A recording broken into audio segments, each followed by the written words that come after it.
आपका स्वागत है न्यूक्लियस एजुकेशन डॉक्टर कुंदन गिरी में। और आपके लिए फिर से वीडियो लाए हैं नया, ये तीसरा है हमारा क्लास 11th का टॉपिक है, पहला chapter some basic concept of chemistry का। इस टॉपिक है मेरा वो है हमारा लिमिटिंग रिएजेंट। लिमिटिंग रिएजेंट बहुत अच्छा टॉपिक है क्लास 11th में। ये इससे न्यूमेरिकल्स अच्छा पूछता है हमारे कंपटीशन में, नीट में, जेई में। इससे क्वेश्चन कहीं ना कहीं से किसी साल आपसे पूछा जा सकता है, तो इसको VBI टॉपिक माना जाता है। देखिएगा इसका क्वेश्चन बहुत आसानी से हम लोग कैसे बनाते हैं, बहुत ईजी वे में आपको ये समझ में आ जाएगा कि लिमिटिंग रिएजेंट क्या होता है। अब देखिए गौर से समझिएगा बच्चा कि आपके घर पे मान लीजिए कोई गेस्ट आए हैं, समझिएगा सपोज डेट आपके घर पे आए गेस्ट और मम्मी पापा आपको कह रहे हैं कि बउआ चाय बना के लेते आओ। तो चाय बनाने के लिए आपको भेज दिया गया है। अब चाय बनाने के लिए गार्जियन बोल दिए तो चाय तो बनाना पड़ेगा, पिलाना पड़ेगा। अब आपके गेस्ट आए हैं 3 और आपके घर पे दूध है 2 कप और चीनी है 500। अब एक बात ध्यान रखिएगा, हम अभी टॉपिक पढ़ रहे हैं लिमिटिंग रिएजेंट। लिमिटिंग रिएजेंट, तो ये जो लिमिटिंग रिएजेंट है इस टॉपिक में अभी हम बताएं कि आपके घर पे गेस्ट है, गेस्ट को चाय पिलाना है। तो हमारे घर पे 2 कप मिल्क है, क्या है हुआ 2 कप मिल्क है और 500 ग्राम चीनी है, 500 ग्राम शुगर है। अब एक बात समझिएगा कॉन्सेप्ट कि 1 कप मिल्क जनरली बना, 1 कप मिल्क में 1 कप चाय बनेगा जिसमें मात्र 50 ग्राम चीनी की आवश्यकता होगी। गौर से समझिएगा, 1 कप मिल्क और 50 ग्राम चीनी मिला के 1 कप चाय बनाएगा। गौर से समझिए। तो बताइए कि आपके घर पे 2 कप मिल्क है, 500 ग्राम चीनी है, तो कितना कप चाय बन पाएगा? अब उसमें पानी नहीं मिलाना है, तो पानी मिला के हम बढ़ा देंगे, ऐसा काम नहीं करना है। क्या करना है, जितना क्वांटिटी है उतना ही का बनाना। अब बताइए कितना बनेगा? मात्र 2 कप मिल्क और 500 ग्राम चीनी, 50 ग्राम ही चाहिए हमको चीनी 1 कप चाय बनाना। तो 2 कप मिल्क से 100 ग्राम चीनी लगेगा और मात्र 2 कप ही चाय बन पाएगा, 2 कप ही टी बन पाएगा। उसमें बेईमानी नहीं करना है, उसमें बेईमानी नहीं करना है कि पानी मिला दिए, पानी वाला चाय बना दिए। अब क्या करना है, गौर से देखिएगा। तो लिमिट में मेरे पास क्या प्रेजेंट था? तो लिमिट में हुआ मेरे पास, लिमिट में जो प्रेजेंट था वो था मिल्क और एक्सेस में जो प्रेजेंट था, एक्सेस में वो था हमारा चीनी। तो चीनी इज द एक्सेस रिएजेंट और जो चीज लिमिट में प्रेजेंट है that is called limiting reagent. गौर से ध्यान दिए, जो चीज लिमिट में प्रेजेंट है वो लिमिटिंग रिएजेंट और जो चीज एक्सेस मात्रा में है वो एक्सेस रिएजेंट। तो ये बात ध्यान दीजिएगा। तो हमारे पास लिमिट में अभी मिल्क था, सपोज दैट मान लीजिए कि आपके घर पे 10 कप मिल्क है और 200 ग्राम चीनी है। अब बताना होगा कि कितना कप चाय बनेगा। तो 10 कप मिल्क है और 200 ग्राम चीनी है। हम जानते हैं कि 50 ग्राम चीनी चाहिए 1 कप चाय बनाने के लिए।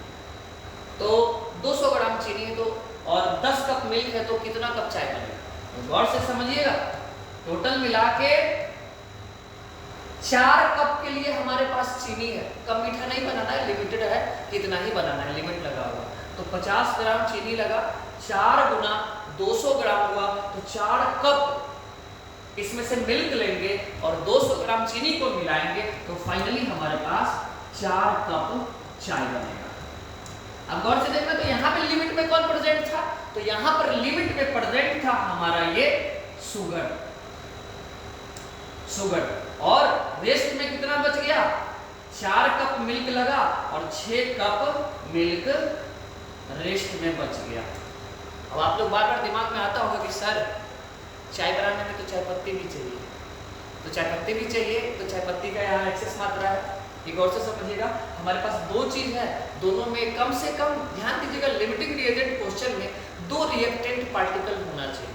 अगर 2 से ज़्यादा है तो चलेगा, लेकिन 2 से कम है तो नहीं चलेगा, क्योंकि हमको डिसाइड करना रहता है कि रिएक्टेंट में लिमिट में कौन प्रेजेंट है, और कंपेरिजन करने के लिए कम से कम 2 चाहिए। आपको कंपेयर करना है कि अच्छा बन पढ़ाते हैं, तो इसके लिए कम से कम 2 आदमी तो चाहिए। तो 2 आदमी से आप वीडियो देख के फिर कंपेयर कीजिए कि अच्छा बन पढ़ाते हैं, तो जाकर डिसाइड कीजिए कि हाँ अच्छा कहाँ पढ़ाई होता है। तो इसी आधार पर कंपेरिजन करने के लिए रिएक्टेंट हमको 2 पीस चाहिए। गौर से देखिएगा, जब A और B को आपस में जोड़ेंगे तो वो प्रोडक्ट हमको C देगा। हमको प्रोडक्ट से कोई मतलब नहीं होगा, हमको मतलब किससे है? रिएक्टेंट से। तो ये रिएक्टेंट कम से कम मिनिमम 2 रिएक्टेंट चाहिए।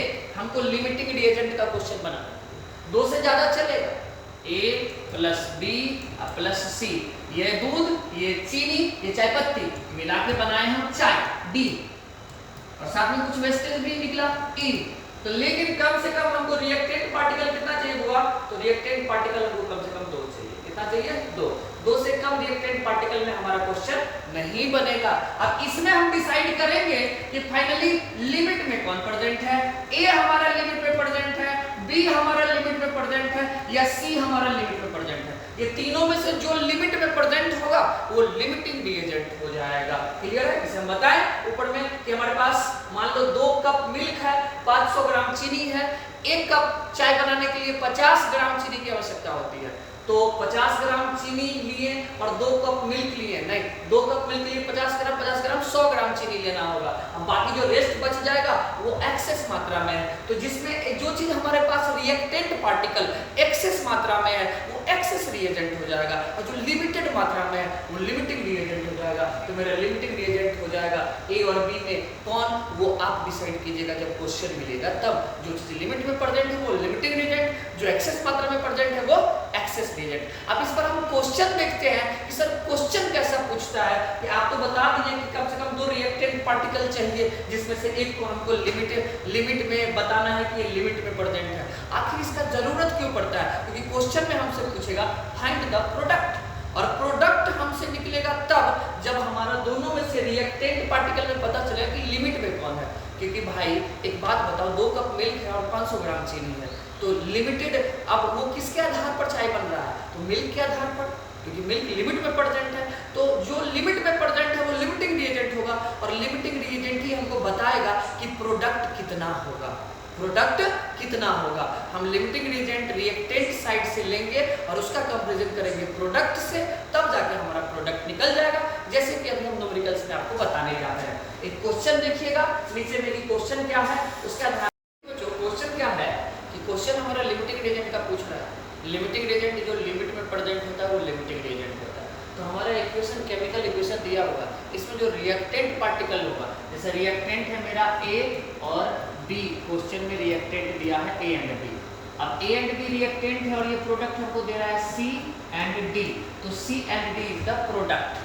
तो हमको रिएक्टेंट में चूज करना है कि जो चीज लिमिट में प्रेजेंट है वो चीज हमारा लिमिटिंग रिएजेंट हो जाएगा। तो ये लिमिटिंग रिएजेंट कौन? A and B। तो जो चीज कम मात्रा में होगा, जो चीज लिमिट में होगा वो लिमिटिंग रिएजेंट। अब इसमें हमको देखना है कि केमिकल इक्वेशन बैलेंसिंग में ये बैलेंसिंग नंबर लिखा हुआ है, इसको बैलेंस करके 2 लगा दिया, इसको बैलेंस करके 3 लगा दिया, इसको बैलेंस करके 4 लगा दिया, इसको बैलेंस करके 5 लगा दिया। अब ये जो संख्या है जो बैलेंस करके लगा है, इसी संख्या को हम कहते हैं एस्टिमेट्री कोएफिशिएंट नंबर। कौन सा नंबर? एस्टिमेट्री coefficient number. तो ये जो है मेरा 4, 5, 3, 2, ये मेरा एस्टिमेट्री कोएफिशिएंट नंबर है। ये भी मेरा एस्टिमेट्री कोएफिशिएंट नंबर। बैलेंसिंग संख्या को ही हम एस्टिमेट्री कोएफिशिएंट नंबर। तो एस्टिमेट्री कोएफिशिएंट नंबर को हमको स्टेप 1 में यूज करना है। ये स्टेप 1, ये देखिए क्वेश्चन का पैटर्न है, मेरे स्टेप से बनाइएगा, मेरे पैटर्न से बनाइएगा तो क्वेश्चन आपका जल्दी बन जाएगा। ठीक है, आपको एग्जाम 1 ही मिनट देता है, उसी में आंसर लाना है। तो ट्रिक वाइज बनाइएगा तो क्वेश्चन का आंसर जल्दी आएगा। हम जो ट्रिक बताते हैं उसको यूज कीजिए, काफ़ी आसानी तरीके से आपको क्वेश्चन। ये बहुत अच्छा इंपॉर्टेंट टॉपिक है, ध्यान दीजिएगा। तो स्टेप 1 में क्या करना है, सबसे पहले ये क्वेश्चन सर्च करना है कि लिमिटिंग रिएजेंट का क्वेश्चन है या नहीं। तो इसको सर्च करने के लिए क्या करेंगे, stoichiometry coefficient of A by stoichiometry coefficient of B is equal to moles of A by moles of B के बराबर अगर नहीं होता है तब हम कहेंगे कि लिमिटिंग रिएजेंट का क्वेश्चन है। अगर बराबर नहीं होता है, अगर बराबर होगा हम कहेंगे कि नहीं होता है, तब कहेंगे कि एस्टिमेट्री कोएफिशिएंट का क्वेश्चन है। और से देखिएगा इसमें ये हमको पता चल गया कि एस्टिमेट्री कोएफिशिएंट का ये क्वेश्चन है। तो इसको पता चलने के पश्चात कैसे पता चला कि इसका एस्टिमेट्री कोएफिशिएंट नंबर 2 है, इसका एस्टिमेट्री कोएफिशिएंट नंबर 3 है, डिवाइड कर दिए इज इक्वल टू मोल्स 2 का 10 मोल और इसका 5 मोल। अब बताइए इसको काटेंगे, इसको काटेंगे, क्या ये बराबर है? तो बराबर नहीं है, मतलब ये हमारा लिमिटिंग रिएजेंट का क्वेश्चन है। ये हमको पता चल गया कि लिमिटिंग रिएजेंट का क्वेश्चन है, क्योंकि इक्वेशन एक दूसरे के बराबर नहीं है। अगर ये दोनों बराबर रेशियो में आ जाता, तो रेशियो में आता तो मेरा लिमिटिंग रिएजेंट का क्वेश्चन नहीं बनता। ये सबसे पहले यही हम सर्च करेंगे। फिर स्टेप 2 में क्या करेंगे, स्टेप 2 में हम कहेंगे कि भाई फाइंड द लिमिटिंग रिएजेंट, यानी कि लिमिटिंग रिएजेंट कौन। तो इसके लिए फॉर्मूला यूज करना है stoichiometry coefficient of A by moles of A. तो एस्टिमेट्री कोएफिशिएंट इसका कितना दिया गया है, तो एस्टिमेट्री कोएफिशिएंट नंबर इसका 2 है और इसका मोल्स कितना है, इसका मोल्स है जनरली 10 मोल। और stoichiometry coefficient of B by moles of B, तो एस्टिमेट्री कोएफिशिएंट बी का कितना दिया गया, तो बी का दिया गया एस्टिमेट्री कोएफिशिएंट संख्या 3 और इसका जो हमारा ये वैल्यू आ रहा है मोल्स, ये है मेरा 50 मोल। तो बताइए इस दोनों में रेशियो में छोटा कौन?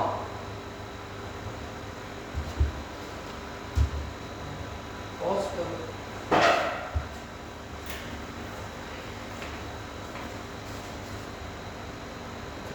देखिए बच्चों, अभी हम बताएं आपको कि इसमें कौन होता है। स्टेप 1 में पता चला कि लिमिटिंग रिएजेंट का क्वेश्चन है या नहीं। अब हम स्टेप 2 में पता करेंगे, स्टेप 2 में कि भाई लिमिटिंग रिएजेंट कौन है, लिमिटिंग रिएजेंट ए है या बी है, दोनों में लिमिटिंग रिएजेंट कौन है। तो इसको पता करने के लिए एक फार्मूला हम इस्तेमाल करते हैं। वो फार्मूला है हमारा moles of A by stoichiometry coefficient of A. ये फॉर्मूला इस्तेमाल करके हमको पता चलेगा ए का कितना मोल दिया गया है, तो ए का क्वेश्चन में दिया गया है 10 मोल और एस्टिमेट्री कोएफिशिएंट नंबर कितना है, तो यहाँ क्वेश्चन में एस्टिमेट्री कोएफिशिएंट नंबर मेरा 2 है, तो यहाँ हम लगा देंगे 2। इसको जब काटेंगे तो 5 टाइम्स में कटा। ऐसे ही हम दूसरा का भी निकालेंगे, moles of B by stoichiometry coefficient of B. तो बी का मोल्स दे दिया 50 मोल और एस्टिमेट्री कोएफिशिएंट नंबर मेरा कितना है 3। तो 50 को 3 से हम डिवाइड किए तो कितने टाइम्स में कटेगा, लगभग 18.6 टाइम्स में आपका कटा। 18.6 टाइम में लगभग कटेगा। आप देख लीजिएगा, इसको 30 और उधर हमारा 6 देख 18, हाँ देख 18, वही आपका 16 टाइम्स में कटेगा। 18 टाइम्स में नहीं 16 टाइम्स में कटेगा। आपको पता चल गया कि इस संख्या में और इस संख्या में कम मात्रा में कौन प्रेजेंट है। तो ये इसका कितना आ गया, इसका वैल्यू आया 5 और इसका वैल्यू आया 16। तो कम मात्रा में जो यूनिट है वो 5 है। तो हम ये कहेंगे कि A कम मात्रा में है तो A is the limiting reagent. तो इस क्वेश्चन में मेरा A क्या हो गया, A हो गया वो लिमिटिंग रिएजेंट, क्योंकि कम मात्रा में ये लिमिट में प्रेजेंट है तो A is the limiting reagent. अब पता चल गया कि A लिमिटिंग रिएजेंट है। अब हम स्टेप नंबर 3 में पता करेंगे। स्टेप नंबर 3 में क्या पता करेंगे, find the product. Find the product कि मेरा प्रोडक्ट कौन है। तो प्रोडक्ट फाइंड करने के लिए हम फॉर्मूला लगाएंगे moles of A by stoichiometry coefficient of A is equal to moles of product, product बोले तो C, by stoichiometry coefficient of C. तो बताओ बच्चों कि ए का आप ये जो लिमिटिंग रिएजेंट आया है ये इसका दिया हुआ है 10 मोल बाय 2 और इसका मोल्स कितना दिया गया है सी का। तो सी का मोल्स हमको नहीं पता, यही तो निकालना है प्रोडक्ट का कितना मोल है। तो moles of C by stoichiometry coefficient, तो इसका एस्टिमेट्री कोएफिशिएंट नंबर दिया होगा। तो एस्टिमेट्री कोएफिशिएंट नंबर यहाँ हम देखेंगे तो इसका एस्टिमेट्री कोएफिशिएंट नंबर 4 है। तो यहाँ पर हम लिखेंगे, यहाँ पे 4 डाल देंगे। अब बताइए ये 4 नीचे में है तो ऊपर चला जाएगा, तो हम क्या वैल्यू लिखेंगे, n is equal to nc, मतलब product is equal to 10 × 4 by 2। तो कितना हो जाएगा, 10 × 4 equal to 40 by 2 equal to 20 mole हमारा C है, 20 मोल हमारा C है। और ऐसे ही हम D निकालेंगे, ऐसे ही क्या निकालेंगे D। तो हमारा लिमिटिंग रिएजेंट कौन है? A है। तो A से फिर से कंपेयर करेंगे कि moles of A by stoichiometric coefficient of A is equal to moles of D by stoichiometric coefficient of D। ये फार्मूला लगा देना है। और फाइनली पहले से ही पता है कि इसका मोल है 10 मोल बाय 2 और इसका मोल्स ऑफ D निकालना है। और एस्टिमेट्रिक कोएफिशिएंट नंबर इसका शायद 5 है बुआ, ऊपर में देखना इसका एस्टिमेट्रिक कोएफिशिएंट नंबर कितना है, तो यहाँ पे देखिए तो एस्टिमेट्रिक कोएफिशिएंट नंबर 5 है। फाइनली ये एस्टिमेट्रिक कोएफिशिएंट नंबर हम यहाँ पे लगा देंगे, यहाँ पे हम लिख देंगे 5, तो मेरा ND आ जाएगा। ND का मोल्स ऑफ D का वैल्यू कितना आएगा? 10 × 5/2 equal to 50/2 equal to 25 moles मेरा आ गया प्रोडक्ट D।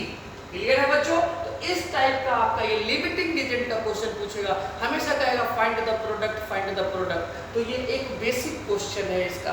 और भी हम न्यूमेरिकल्स इसका करेंगे, उसका हम और भी न्यूमेरिकल्स NCERT का और साइड बुक का, जैसे आपका N अवस्थी, OP टंडन हो गया, कोई मॉड्यूल का हम क्वेश्चन बहुत सारा करेंगे। उसके लिए हम लोग दूसरे वीडियोस को बनाएंगे। अभी ये हमारा ये बेसिक कॉन्सेप्ट था लिमिटिंग रिएजेंट का कि ये कैसे बनेगा क्वेश्चन, तो हम आपको पैटर्न बता दिए। ये पैटर्न अपनाइएगा, आपका सारा न्यूमेरिकल सॉल्व हो जाएगा। अगर क्वेश्चन ग्राम में दिया हुआ है तो उसको पहले मोल में चेंज कर लीजिएगा। तो ग्राम से मोल में चेंज करने का फॉर्मूला होता है नंबर ऑफ मोल्स का।